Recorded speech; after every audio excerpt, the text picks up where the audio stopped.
नमस्कार मित्रांनो, Shri academy of सायन्सच्या ऑनलाईन व्हिडिओ लेक्चरमध्ये आपलं सहर्ष स्वागत आहे। या व्हिडिओ लेक्चरमध्ये आपण बघणार आहोत टाइप्स ऑफ प्लांट्स, म्हणजे वनस्पतींचे वेगवेगळे प्रकार। आता हे वेगवेगळे प्रकार कशावरून सांगितलेले आहेत तर काही तुम्ही जर बघितले तर हॅबिटेट वरून सांगितलेले आहेत। काही वनस्पतींचे प्रकार हे राहणीमानावरून सांगितलेले आहेत, काही वनस्पतींचे प्रकार हे त्यांच्या आकारावरून सांगितलेले आहेत आणि काही वनस्पतींचे प्रकार हे त्याच्या दिसण्यावरून सांगितलेले आहेत। पण हा जो व्हिडिओ आपण बघतोय ह्याच्यामध्ये आपण टाइप्स ऑफ प्लांट्स हे बघणार आहोत, हे सगळे एकत्र बघणार आहोत, जेणेकरून ह्या टर्मिनॉलॉजी तुम्हाला ज्या वेळेला 11वी आणि 12वीचा अभ्यास करत असताना ज्या वेळेला ह्या टर्मिनॉलॉजी पडतील त्यावेळेला तुम्हाला अडथळा निर्माण होऊ नये याच्यासाठी हे लेक्चर मी घेतलेले आहे। आता टाइप्स ऑफ प्लांट्स मध्ये आपण पहिला टाइप्स बघणार आहे तो म्हणजे ॲग्रोफाइट्स। नेहमी लक्षात ठेवा, लॅटिन वर्ड आहे फायटा। फायटा म्हणजे प्लांट्स। ओके, सो फायटा म्हणजे काय मित्रांनो? प्लांट्स। मग इथं तुम्हाला बघायला मिळेल ॲग्रोफाइट्स, कॉर्मोफाइट्स, क्रायसोफाइट्स, क्रिप्टोफाइट्स। ओके, हे सगळे वेगवेगळ्या प्रकारचे तुम्हाला प्लांट्स बघायला मिळतील। त्याच्यामध्ये सगळ्यात शेवटी जो आहे सफिक्स जो आहे त्याचा तो तुम्हाला फाइट्स हा शब्द बघायला मिळेल। फाइट्स हा म्हणजे कशापासून तयार झालेला आहे? फायटा या शब्दापासून तयार झालेला आहे। फायटा म्हणजे काय? प्लांट्स।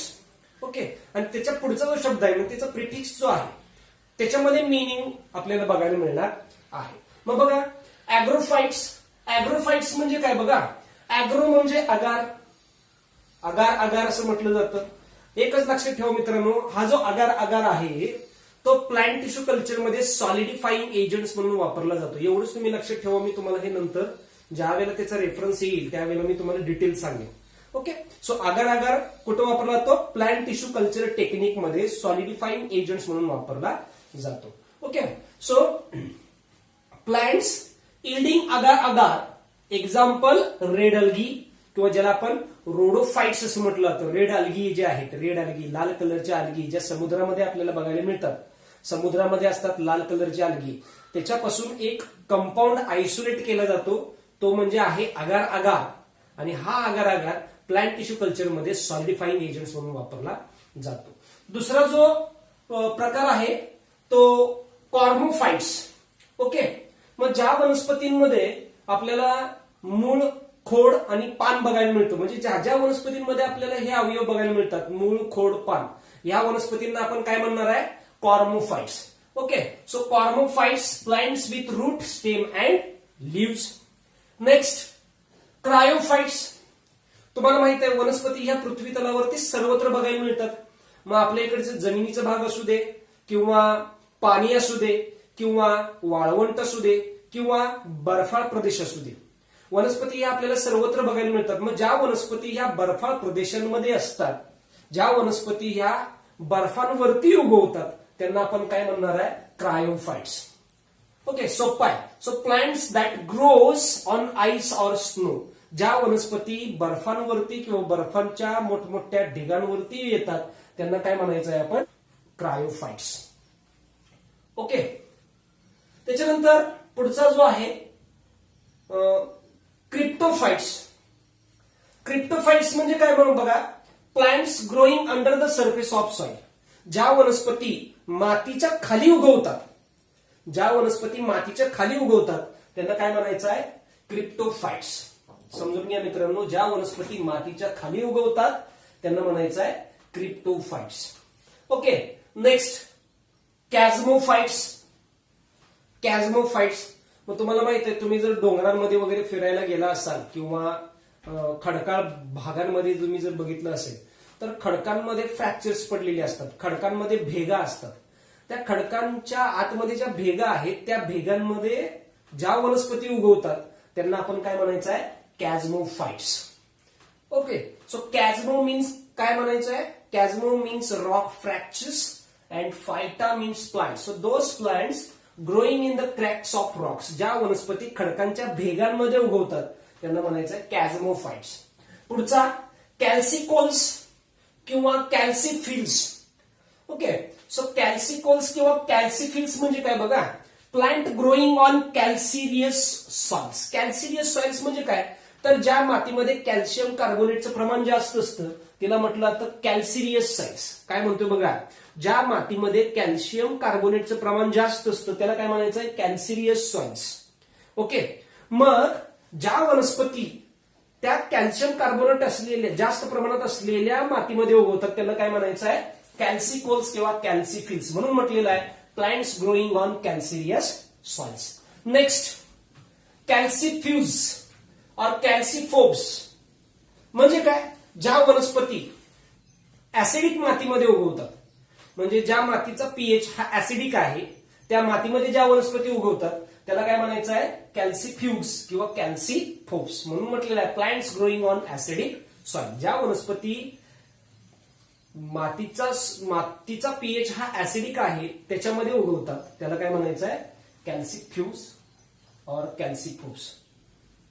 केरसोफाइट्स काय म्हणायचं आहे, केरसोफाइट्स. बघा, प्लांट्स ग्रोइंग ऑन वेस्टलँड, ज्या वनस्पती पडीक जमिनीमध्ये उगवतात त्याला काय म्हणायचं आहे, केरसोफाइट्स.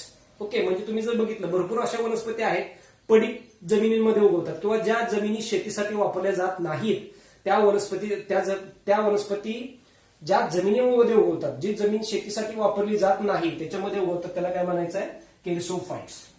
नेक्स्ट, इपिफाइट्स और एरोफाइट्स. आता शब्दातच आहे, epi means above, phyta means plants. So those plants which grows on other plants, ज्या वनस्पती दुसऱ्या वनस्पतींच्या फांद्यांवरती येतात त्यांना म्हणायचं आहे इपिफाइट्स. ओके, सो इपिफाइट्स और एरोफाइट्स. एरो मीन्स एअर, ज्या वनस्पती हवेत उगवतात.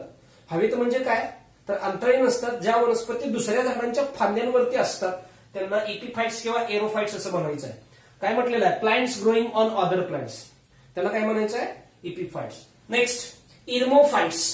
इर्मोफाइट्स म्हणजे काय, तर ज्या वनस्पती वाळवंटाच्या ठिकाणी उगवतात किंवा ज्या वनस्पती गवताळ प्रदेशात उगवतात त्यांना म्हणायचं आहे इर्मोफाइट्स. म्हणून म्हटलेलं आहे eremophytes plants growing in desert and steppes grasslands. Okay, next, हॅलोफाइट्स.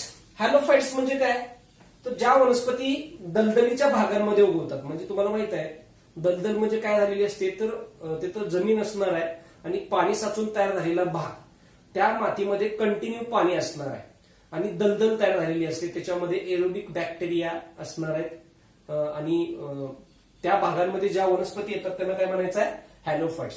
मग ज्या वनस्पती दलदलीच्या भागांमध्ये येतात त्यांना काय म्हणायचं आहे, halophytes. So halophytes plants growing in marshy area. Next, haptophytes. Haptophytes म्हणजे काय, तर हा पाण्यांमध्ये असलेल्या वनस्पतींचा प्रकार आहे. ज्या वनस्पती पाण्यांमध्ये येतात पण खडका भागांना चिटकून बसलेले असतात. मग तुम्ही जर बघितलं नदीमध्ये वाहत्या पाण्यामध्ये आपल्याला वनस्पती बघायला मिळतात, पण त्या वनस्पती ह्या नदीमध्ये असलेल्या खडकांच्या सरफेसवरती ह्या चिटकून बसलेल्या असतात. ओके, त्यामुळे ते पाण्याबरोबर वाहत नाहीत, फक्त त्या पाण्याच्या जे वेव्स आहेत त्या वेव्स मध्ये ते काय करत असतात, फ्लोट करत असतात, तरंगत असतात आणि खडकाला चिटकलेले असतात, त्याला म्हणायचं haptophytes. So haptophytes. Hydrophytes attached to submerged rock surface. ज्या वनस्पती पाण्यात असतात पण खडकाला चिटकून बसलेल्या असतात त्याला म्हणायचं आहे हॅप्टोफाइट्स. नेक्स्ट, हायड्रोफाइट्स. हायड्रोफाइट्स म्हणजे काय, तर ज्या वनस्पती पाण्यामध्ये येतात. Hydro means water, phyta means plants. So those plants which grows in water habitat is called as the hydrophytes. So plants of water habitat त्याला काय म्हणायचं आहे, हायड्रोफाइट्स. हायग्रोफाइट्स मीनिंग बघा, hygro means moist, phytes means plants. So those plants which grows in moist places is called as the hygrophytes. So hygrophytes plants of moist places.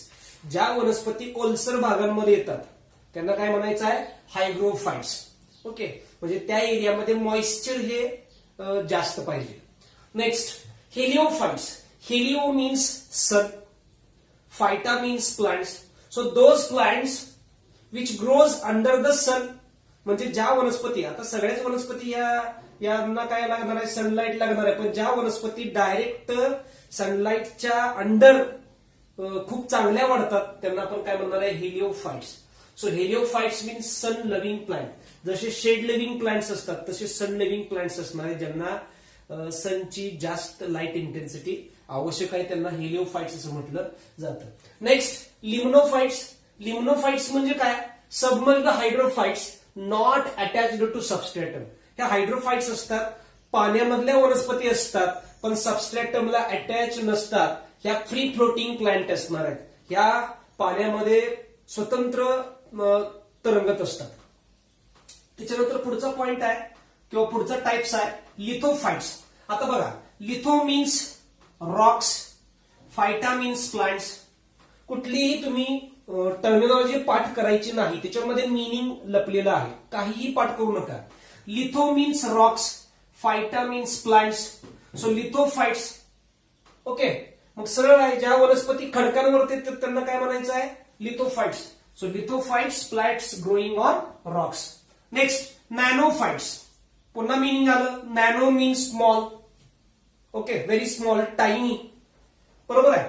मग ज्या वनस्पती खूप छोट्या असतात किंवा उंचीला खूप कमी असतात त्यांना काय म्हणायचं आहे? Nanophytes. So dwarf or short plants.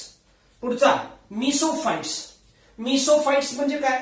Basic conditions म्हणजे काय? तर ज्या कंडिशन्स मध्ये सगळं काय असणार, एक ऑप्टिमम रेंज मध्ये असणार. तिथं टेम्परेचर हे रेंज एक ठराविक रेंज मध्ये असणार आहे. त्याच्यानंतर सनलाईट ठराविक एक क्रायटेरियामध्ये असणार आहे. वॉटर एका ठराविक क्रायटेरियामध्ये असणार आहे. ओके, हे ऑप्टिमम कंडिशन्स मध्ये एका नॅरो रेंज मध्ये हे सगळं जे फिजिकल फॅक्टर असणार आहेत प्लांटसाठी लागणारे ते असतात. आणि ज्या वनस्पती त्या एरियामध्ये येतात त्यांना काय म्हणायचं आहे? Mesophytes. So mesophytes plants growing in optimum condition. ज्या वनस्पती एका ऑप्टिमम कंडिशन्स मध्ये जगत असतात त्यांना मिसोफाइट्स असं म्हणायचं आहे. पुढचा झायलोफाइट्स. ओके, मग ज्या वनस्पती ऍसिडिक कंडिशन्स मध्ये येतात किंवा ज्या मातीमध्ये ह्युमस रिच सॉइल आहे, ह्युमस रिच सॉइल आहे म्हणजे ज्या मातीमध्ये पाला पाचोळा भरपूर कुजलेला आहे, त्या मातीमध्ये ज्या वनस्पती येतात त्यांना झायलोफाइट्स असं म्हटलं जातं. So xylophytes plants growing on acid or humus rich soil. ज्या मातीमध्ये ऍसिडचं प्रमाण जास्त असतं.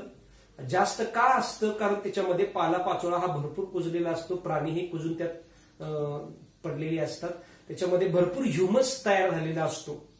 ती माती भरपूर ह्युमस रिच झालेली असते. त्याला आपण काय म्हणणार आहे?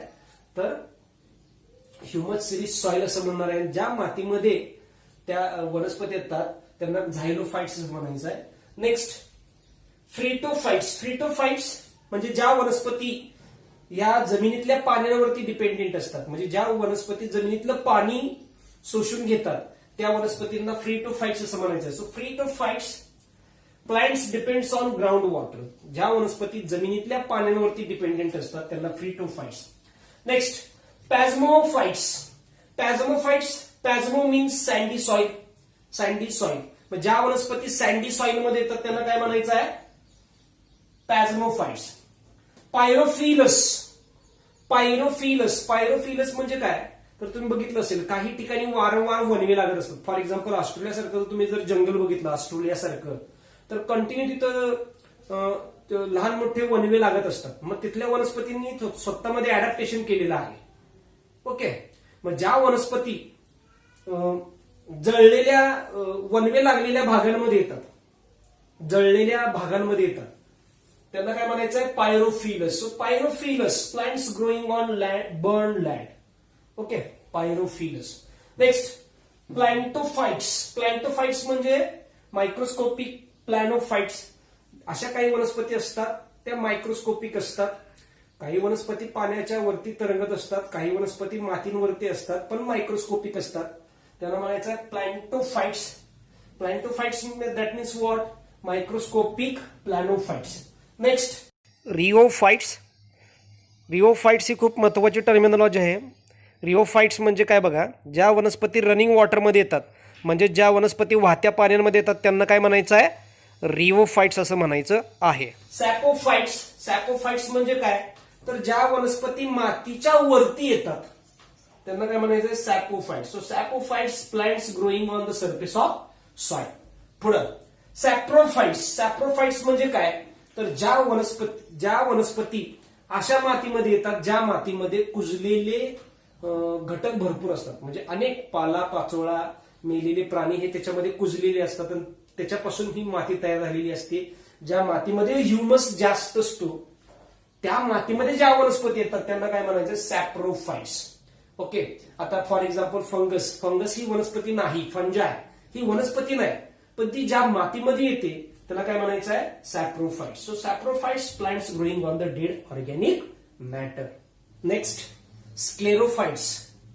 स्क्लेरोफाइट्स म्हणजे काय बघा, तर ज्या वनस्पती ड्राय कंडिशन्स मध्ये येतात आणि त्यांचा बशी अपिअरन्स असतो, म्हणजे उंचीनं कमी असतात आणि घेरा मोठा असतो, त्याला बशी अपिअरन्स असं म्हटलं जातं किंवा बशी व्हेजिटेशन असं म्हटलं जातं. आणि त्या वनस्पती ज्या आहेत त्या ड्राय कंडिशन्स मध्ये येतात त्यांना काय म्हणायचं, sclerophytes. So sclerophytes plants of dry climate with bushy vegetations. त्याच्यानंतर next sciophytes. Sciophytes. Okay. Scio means shade, phyta means plants. So shade living वनस्पती, ज्या वनस्पती सावलींमध्ये उगवतात, ज्या वनस्पती सावलींमध्ये छान वाढतात त्यांना काय म्हणायचं आहे, sciophytes. So sciophytes shade living plants. Next thallophyta. Plants without root, stem and leaves. Okay. So plant without root, stem, leaves. ज्या वनस्पतींमध्ये मूळ, खोड आणि पान हे नसतं त्याला काय म्हणायचं आहे, थॅलोफायटा. ओके. मग थॅलोफायटामध्ये तुम्हाला माहित आहे अल्गी आणि फंजाय, अल्गी, फंजाय आणि ब्रायोफाइट्स येतात. फंजाय हा जरी प्लांट नसता तरी तो थॅलोफायटामध्ये क्लासिफाय केला जायचा. अल्गी आणि ब्रायोफाइट्स हे प्लांट्स आहेत पण त्याच्यामध्ये रूट, स्टेम, लीव्स बघायला मिळत नाहीत म्हणून ते थॅलोफायटाच्या अंडर क्लासिफाय केली जातात. त्यांचं वर्गीकरण थॅलोफायटामध्ये होतं. So thallophytes plants without root, stem and leaves. Last one xerophytes. Xero means xeric conditions. ज्या वनस्पती पाणी ज्या भागांमध्ये आपल्याला बघायला मिळत नाही त्या भागांमध्ये येतात त्यांना काय म्हणायचं, झिरोफाइट्स. म्हणजे ज्या थोडक्यामध्ये मराठीमध्ये जर सांगायचं झालं तर काय म्हणायचं आहे, ज्या वनस्पती वाळवंटात येतात त्यांना काय म्हणायचं आहे, xerophytes. So xerophytes plants of xeric habitat. निवडुंग हे एक उत्कृष्ट एक्झाम्पल आहे. Opuntia is the best example of the xerophytes. Okay. अशा प्रकारे आपण 31 टाइप्स ऑफ प्लांट्सच्या टर्मिनॉलॉजी बघितलेल्या आहेत. ह्या टर्मिनॉलॉजी तुम्हाला नीटच्या एक्झाम मध्ये नक्की मदत करतील. जर व्हिडिओ आवडला असेल तर लाईक करा, सबस्क्राईब करा, शेअर करा. धन्यवाद.